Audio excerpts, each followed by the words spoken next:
Hello and welcome to the Source One Countdown to ISM 2016 podcast series. Consider us your on-the-go source for the latest insights in the procurement, supply management, and strategic sourcing industry as we get ready for the premier supply chain event of the year. Today we'll hear from Source One project analyst Jennifer Engel on setting up your organization for sourcing success. Hi, this is Jennifer Engel, a project analyst at Source One Management Services, and today we're going to be speaking about how to set up your organization for sourcing success. When it comes to sourcing a particular category, there isn't a one-size-fits-all approach for achieving desired results. Sourcing a category such as office supplies may be as simple as selecting a market basket of high-volume products, releasing the items via request for proposal, collecting responses, and awarding business to the most cost-competitive supplier that aligns with your company needs. More complex categories, however, take careful planning and execution to take products to market. Sourcing initiatives that prove to be more complex are categories with custom components that have been designed or engineered specifically for a company. This includes direct materials such as custom electronic components, as well as indirect materials such as custom printed packaging products. Even if a sourcing event in a complex category isn't currently in the pipeline, there are still a few best practices that can be followed to ensure a successful transfer of business should an interruption in the supply chain or an optimal sourcing opportunity arise.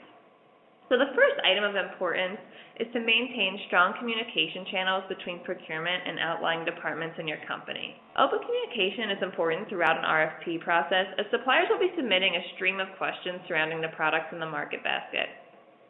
While a liaison in the purchasing department may be able to answer questions around process or overall firm expectations, it will ease the process if the facilitator of the RFP is also confident in their knowledge of the needs of the department with a stake in the initiative.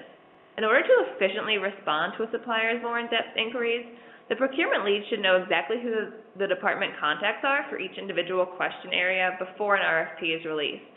This level of communication should be maintained whether or not a change in purchasing needs has been identified. Another important aspect is to keep and update a detailed record of product specifications. When it comes to sourcing custom products, a supplier can only submit pricing as accurate as the available specifications. If the drawings on file don't contain complete information, assumptions will need to be made either by the sourcing team or by a participating supplier, and price adjustments will occur after the close of the initiative. This can lead to inflated pricing or even the discovery that the selected supplier cannot meet the exact specifications required for a particular product or product category. To avoid these roadblocks, store information in an accurate and easy-to-read manner. Make sure that all part revisions are carefully documented and product specifications are updated accordingly. Ensure that you have full ownership of any design files associated with custom products so as not to risk a delay in process due to a supplier owning your specifications. Another best practice is to keep a schedule of items in obsolescence. If a product has a planned obsolescence date, this information is necessary for building out proper volumes within a market basket. If there are upfront non-recurring engineering costs involved in transferring business of a product, it's not worth the resources involved to source this item from an alternate supplier. Rather, the replacement product should be considered, despite purchasing not beginning until long into the future. Next, it's important to keep an updated record of verified pricing. When comparing market conditions to your current state, it's important that you have an accurate record of costs for the items being sourced. Especially in industries of constant fluctuation, having a consolidated record of last price paid will streamline your baselining process.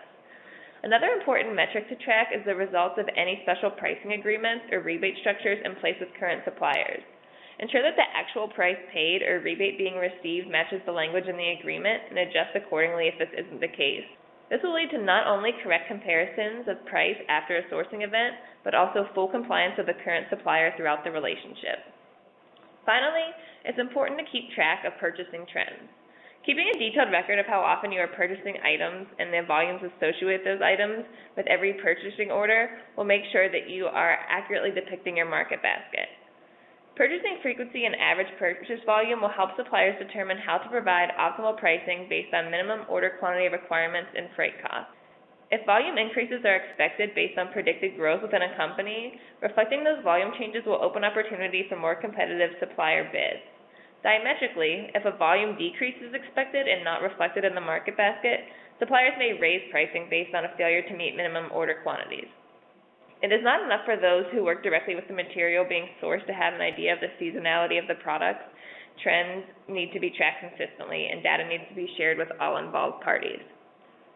These practices all focus on maintaining clear and consistent purchasing records and integrating these records with the most up-to-date product specifications.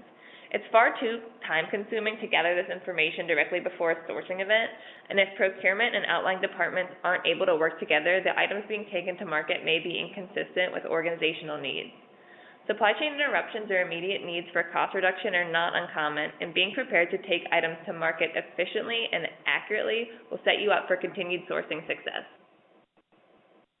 Thanks for tuning in to the Source One Countdown to ISM 2016 podcast series.